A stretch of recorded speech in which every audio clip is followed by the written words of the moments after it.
Former Texas Congressman Beto O'Rourke says he is ready to make an announcement on whether he will run for president by the end of the month. The Democrat has gained a lot of following despite narrowly losing his Senate bid to Republican incumbent Ted Cruz last November, and he's now revealing when he'll make a decision about 2020 in a new interview with Oprah. Yeah. When are you going to know that? Have you given yourself a deadline? I'm serious about that. Have you given yourself a... And the serious answer is really soon. Is really soon, before the end of this month. Someone's asking for right now, but this is before the end of the month, but there are many other days after this. Let's get my panel back in here. Jason Johnson, Chris Wilson, and John Weaver. I was at that interview yesterday, Jason, and the majority of people in the room weren't there to see Beto.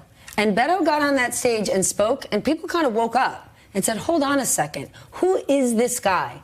Could he be a real contender here? Not only could he be a real contender, you have many, many Democrats who are extremely excited about him. He raises money better than almost anybody else in the field, which is key. He's young, he's vibrant. But I also think this, he does not, he call it sort of millennial FOMO or whatever. What he doesn't want to do is say, I'm out of this, and then look at this field and see somebody stumble or screw up by October and say, why did I not get into this race? So I think that's probably why he's moved up his timetable. He knows that the time to go in is now, and there's never, look, you're never ready to run for president, but he knows that now is his best time to get in. Chris, you know Texas politics well. You worked for the Ted Cruz campaign.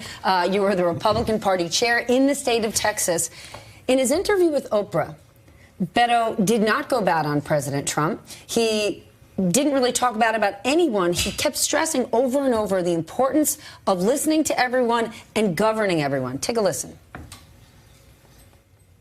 Going to every single county in Texas, all 254, not just the reliably blue places where you'd expect to find a Democrat.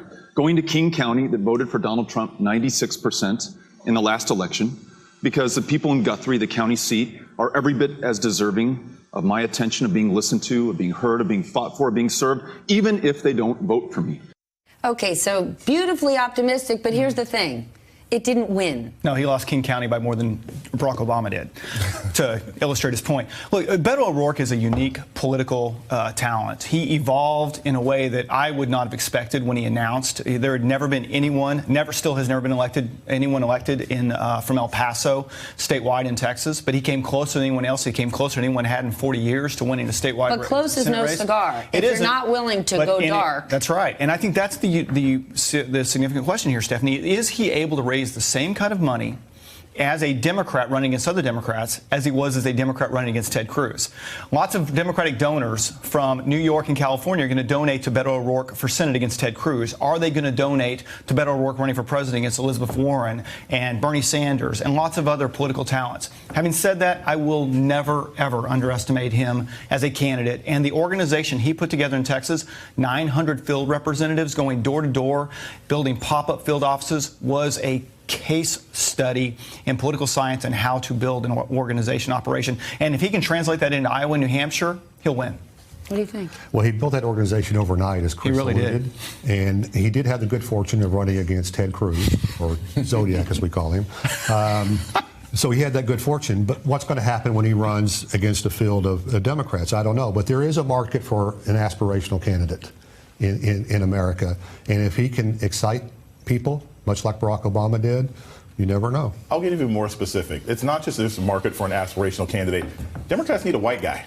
They don't have one yet. Okay. I mean, let's just be honest. You're going to have, whenever you're the out party, you are desperately interested in who do we think can beat this guy. The Democrats do not have one white man, and white men are still an important part of the electorate. They don't have one white guy running. And if you're going to get a white guy. But they could. I mean, you got Sherrod Brown. You got Joe Biden. But these guys are not wings. nearly as dynamic. They're not as young. They're not as engaging. And they didn't get the kind of national attention that Beto O'Rourke has. This guy checks off a lot of boxes. Now, will he grow and evolve during a campaign? Should he decide decide to run, I think he will. But he's their best option. Why go? Look, Sherrod Brown used to be my senator. Great guy. Don't know if I think he's dynamic enough. Joe Biden has plenty of issues that may make it difficult for him to get in this race. Nobody wants Bernie Sanders to run. I know my mentions are going to be fired, but it's Okay, true. the answer isn't nobody. There are definitely There are people who want because him to the run. hate coming at you on Twitter right now I is have to look at it crazy. now. Yes. Shut it down. But I mean, like the Democratic Party, they need somebody like Beto, and I actually think he is in a very good position to jump into this race and raise a lot of money and really shake things up. Or maybe those tweeters are going to be shouting, "Stop calling him a Democrat. He's not a Democrat." Except I remind you, he ran as a Democrat Yes. against Hillary Clinton. I want to play part of Stacey Abrams' response last night. So, even as I am very disappointed by the president's approach to our problems, I still don't want him to fail. But we need him to tell the truth and to respect his duties and respect the extraordinary diversity that defines America. Is that an effective enough message for Democrats heading into re-election season? No, it's not. And frankly, to leave on, if they're going to choose a failed candidate from 2018 to do the State of the Union response, they probably should have gone with Beto O'Rourke. He would have done a far better job at it. He was busy. He was with Oprah. You're right, but he probably could have found a camera somewhere in New York. It's I just think if I was a candidate who had run for governor, and there was a lot of good Democrats who ran, talented Democrats who ran for governor and won races, and they had not given me, or at least offered me the opportunity, I'd be a little bit irritated right now about them choosing Stacey Abrams. Well, I think that's silly because here's a chance to promote somebody who's running, who may run for governor or for senator in Georgia in 2 years. So why She not may, but there's lots of people who may run. Okay, I think you have a best interest. about him? Since Yeah, your exactly. client You may be work running for against him. Kemp, so it's kind of it's slightly different which way. I think you should probably note that. Yeah, right? yeah, you know. Probably. I have on your show before. I mean, Maybe, but like when you're taking a dig at Stacey Abrams, might want to footnote that. Work for Brian Kemp. But I thought she gave a good response because the threshold is really low, right? Like most of the times, people don't necessarily care for the response if somebody does a bad job. I thought it was very personal. I thought it was very interesting. But the other thing is this: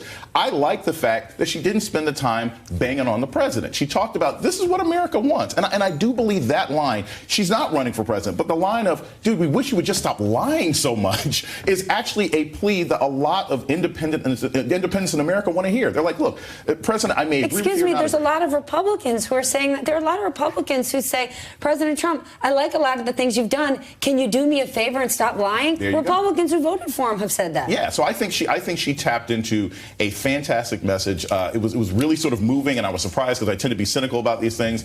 She's put herself in a good position to possibly run in 2020, even though nobody down there seems to know yet. And more importantly, she's getting great positive coverage in Georgia today, which was their goal. Hey there, I'm Chris Hayes from MSNBC. Thanks for watching MSNBC on YouTube. If you want to keep up to date with the videos we're putting out, you can click subscribe just below me or click over on this list to see lots of other great videos.